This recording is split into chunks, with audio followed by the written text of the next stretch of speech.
Now we're here again with another interview with Ed and Pat Kuehling, and so we're just going to get started right into this interview. Thank you for being here and just being willing to do this with us. So let's start off with the easy question. How long have y'all been married? 58 years. Be 59 in July. Would you have answered that same way she didn't answer first? Yeah, we coaxed this out. Now, were you both Christians when you first got married? Yes. Yes. She was my first Valentine. Your first Valentine. Well, tell us a little bit about that then. Well, we met at the high school, and there's 3 girls walking down the street, and I was tormenting them, and I honked my horn, and 2 girls went one direction, one another, and she came back and stuck her head in the door and said, "Boy, are you stupid." So that night I called my cousin. I said, "I got to meet her." That's all she wrote. Well, very good.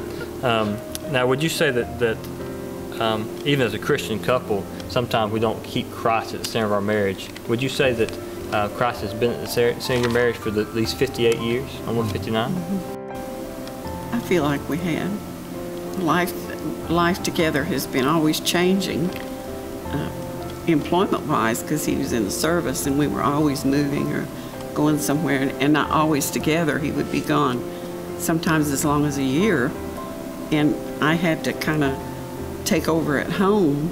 But when he came back, then immediately we went back into the couple mode. And if it wasn't for the Lord at the center of our marriage, I don't know if we would have made it or not.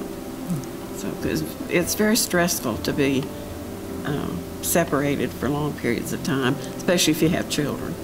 So I think one thing that really kept us together is we were both Christians, and when our paths crossed, my life changed. I wasn't interested in girls as girlfriends, but when I met her, life changed.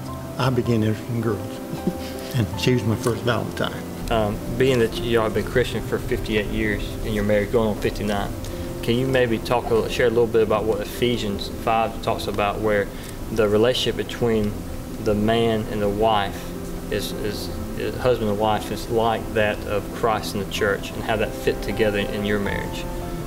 I know that's kind of a broad question, but well, when you take the married vow and it says you become one, you really do. And sometimes she's in pain and I can tell it, and sometimes I can't. And same thing goes here. When I have a bad day, she knows it. But most of it is when you have Christ, he sort of brings things together. You don't have to say a lot. And my prayer time's in the morning, and the only reason I do mine in the morning, I was told that when a violinist tunes his violins before a concert. So I want to start my concert the first part of the day. Well, again, with you being married 58 years, having Christ at the center and everything we've talked about, I assume that y'all have arrived. Y'all know everything you need to know about having Christ at the center of your marriage. Is that true? No. If we're satisfied with the status quo, we need to take inventory, and there's so much out there for us to do yet. They say when you get old, you slow down. Well, I've already stopped, but I haven't stopped really. Right. We're cranking up our Thursday morning ladies' Bible study too, so I'm excited about that. We'll be learning and studying the Bible there. Well, very good. Well, let me ask this last question then. As you said that you can always improve, do y'all plan on coming to our CPR marriage conference? Yes.